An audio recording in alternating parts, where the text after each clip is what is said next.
The Sessions Court, additional Sessions Court there in Kerala, in fact, is all set to pronounce the quantum of punishment on the judgment that had been passed over the 15 Popular Front of India members that had been found guilty in the murder case of BJP's OBC Morcha State Secretary, Ranjit Srinivasan, on 20th of January that had been issued. And now, of course, the Mavrika Additional Sessions Court is all set to announce the punishment for the 15 Popular Front of India members who had already been declared guilty.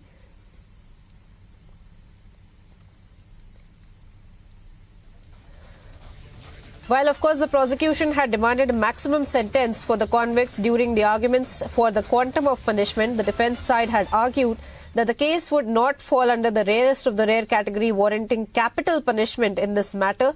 But, of course, we are tracking for you all the latest as far as the Additional District Sessions Court is concerned, where the Judge Sridevi VG, in fact, will be pronouncing the order shortly. The order for the quantum of punishment of these 15 convicts, viewers, that will also be read out in this case related to the murder of the Bharatiya Janata Party leader Ranjit Srinivasan. Now, Ashwin, my colleague, is in fact joining us on the broadcast. Ashwin, take us through the details of the arguments and the counter-arguments that had been put forth before the court of law, and how essentially what we can expect in terms of the quantum of punishment as well. But take our viewers through the entire legal arguments that had transpired inside of the courtroom.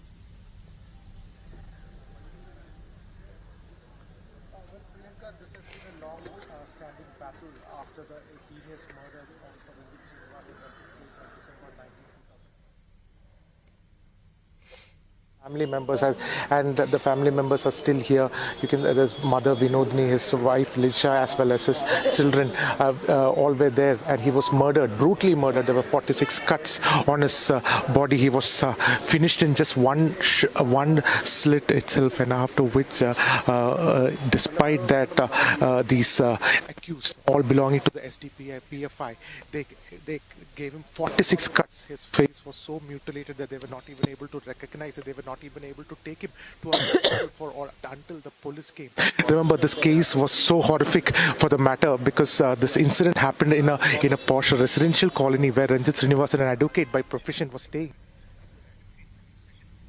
All right, we'll fix that audio line with Ashwin in just a bit.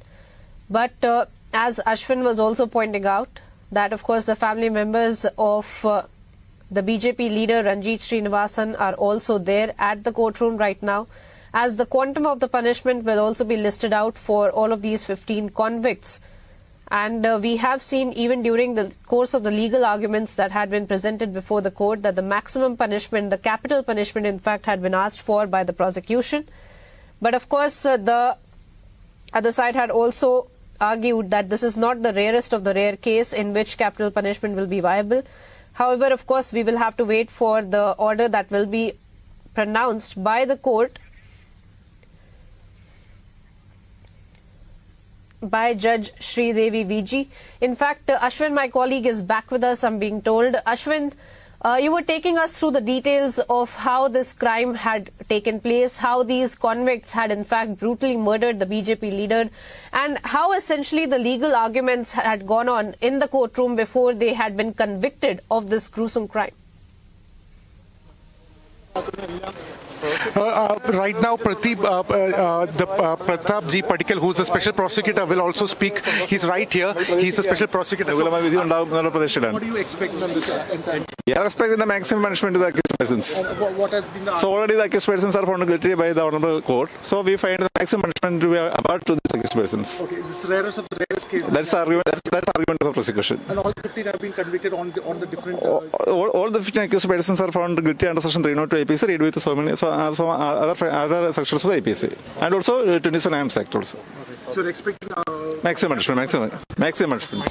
So yes, that is the special prosecutor speaking exclusively to the public, stating that maximum punishment is expected. Now, this case, I have to tell the timeline of this case, Priyanka. It's very important because it's on December 19, 2021 at around 6:30 a.m.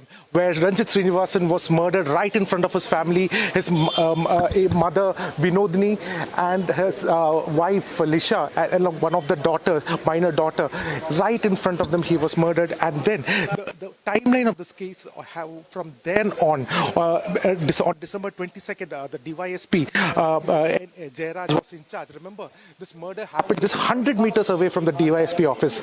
Priyanka, 100 meters away from a DYSP office, when already there was a curfew that was in place. There was a high alert in place because of the murder, a series of murder that took place earlier. An RSS worker, Nanda Krishna, was murdered, and because after which there was a repercussion. There was a murder of SDPI State Secretary K.N. Shan, and within 24 hours, in fact 19 hours, this murder took place 100 meters away from the DYSP office, when there was a lot of police in the premises as well.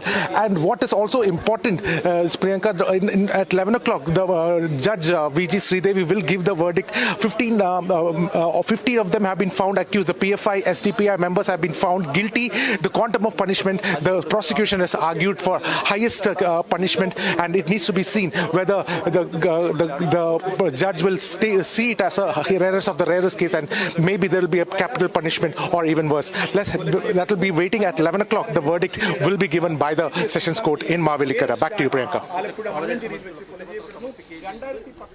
All right, Ashwin there getting us the details of this very important story that we are tracking, viewers. Of course, Ashwin, we will keep coming back to you as and when the court pronounces that very important order, the quantum of punishment for these 15 convicts. For the moment, thank you for joining us. Brace yourselves for a revolutionary leap into the world of news with the Republic World app. We are not merely presenting a news app. We at Republic TV are ushering in a new era of digital news consumption.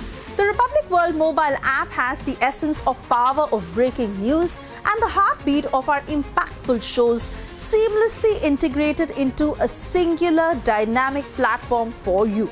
Join us, viewers, in an experience that goes beyond conventional news reporting. Don't merely witness the news, become a part of it. Download the Republic World app, now available on both the Google Play Store and the Apple App Store. Brace yourselves for a revolutionary leap into the world of news with the Republic World app. We are not merely presenting a news app. We at Republic TV are ushering in a new era of digital news consumption.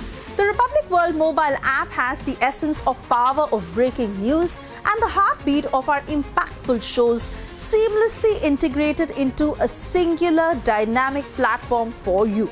Join us, viewers, in an experience that goes beyond conventional news reporting. Don't merely witness the news, become a part of it.